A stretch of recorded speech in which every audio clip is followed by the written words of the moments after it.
মাছের জাদুঘর, যেখানে দেখা মিলবে সকল প্রজাতির মাছ। কি নেই এই জাদুঘরে? পাখি মাছ, চিংড়ি, কাতল মাছ, ডলফিন ও হাঙর সহ সব মাছের সমাহার এই এক ছাদের নিচে।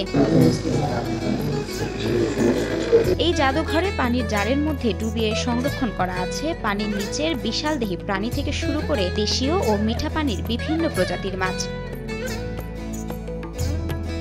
চট্টগ্রাম ও কক্সবাজার উপকূলীয় অঞ্চল থেকে সংগৃহীত বিলুপ্তপ্রায় ও দুর্লভ প্রজাতির মাছ সহ প্রায় 250 প্রজাতির সামুদ্রিক মাছ এখানে প্রদর্শনীর জন্য সংগ্রহ করা হয়েছে। শুধু তাই নয়, পাশাপাশি এখানে আছে প্রায় 150 প্রজাতির শামুক ও ঝিনুক, মাছ ধরার জাল, নৌকা ও অন্যান্য সরঞ্জামের প্রদর্শনী। আমরা সুযোগ পেয়ে ফিশারিজ মিউজিয়ামটা ঘুরতেছি এবং এখানে কোন কোন ধরনের ফিশ স্পিসিসগুলো আছে সেগুলো তাদেরকে দেখানোর চেষ্টা করতেছি।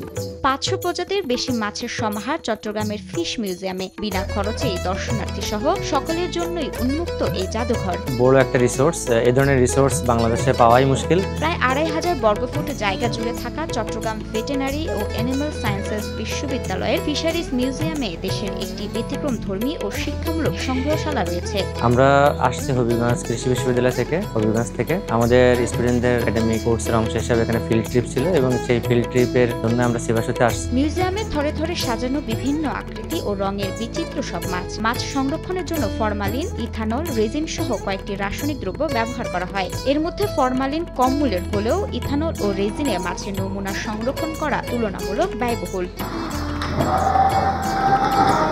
মিউজিয়ামটিতে মাছের সংগ্রহ দেখতে দেশের বিভিন্ন স্থান থেকে আসে শিক্ষার্থীরা। মাছের উৎস, প্রাপ্তিস্থল, জীবনকাল, প্রচলিত নাম, বৈজ্ঞানিক নাম ও প্রজনন সম্পর্কিত তথ্য দেওয়া থাকে, যাতে করে শিক্ষার্থী ও দর্শনার্থীরা সহজেই মাছ সম্পর্কে জানতে পারে। এটা 100% কার্যকর বলা যায়, কারণ আপনি যখন একসাথে অনেকগুলো স্পিসিস দেখানোর চেষ্টা করবেন বা পড়ানোর চেষ্টা করবেন, তখন এই ধরনের স্যাম্পল সামনে না থাকা অবস্থায় আপনি কখনোই এটা করতে পারবেন না। জাদুঘরটি শিক্ষার্থী, গবেষক ও আগ্রহী দর্শনার্থীদের জন্য জলজ জীববৈচিত্র্য সম্পর্কে জানতে একটি গুরুত্বপূর্ণ প্ল্যাটফর্ম হিসেবে কাজ করছে। এখানের যে স্পিসিসগুলো আছে সেগুলো রিসার্চের জন্য, স্টাডি পারপোজে খুবই গুরুত্বপূর্ণ। ভ্যারাইটি রকমের স্পিসিস এখানে আছে, সেগুলোর স্কেলিটন আছে, সেগুলোর কিছু লাইভ স্যাম্পল আছে এবং জার স্যাম্পল যেগুলো ফরমালিনেটেড সেগুলো এখানে আছে এবং সেগুলো আমাদের জন্য খুবই উপকারী। এটা 100% কার্যকর বলা যায়, কারণ আপনি যখন একসাথে অনেকগুলো স্পিসিস দেখানোর চেষ্টা করেন।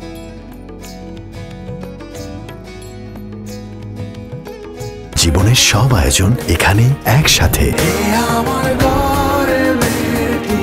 স্কুল, কলেজ, বিশ্ববিদ্যালয় সহ সকল শিক্ষা প্রতিষ্ঠানের শিক্ষার্থী ছাড়াও সকল সাধারণ দর্শনার্থীদের জন্য মিউজিয়ামটি শুক্রবার ছাড়া প্রতিদিন সকাল থেকে বিকেল 5টা পর্যন্ত উন্মুক্ত থাকে। তো যেগুলো আমরা এমনি পড়ছি, তো ওইটা যখন সামনে দেখতে পাইতেছি, তো তুলনা করলে আমরা শিখতে পারতেছি আরো বেশি।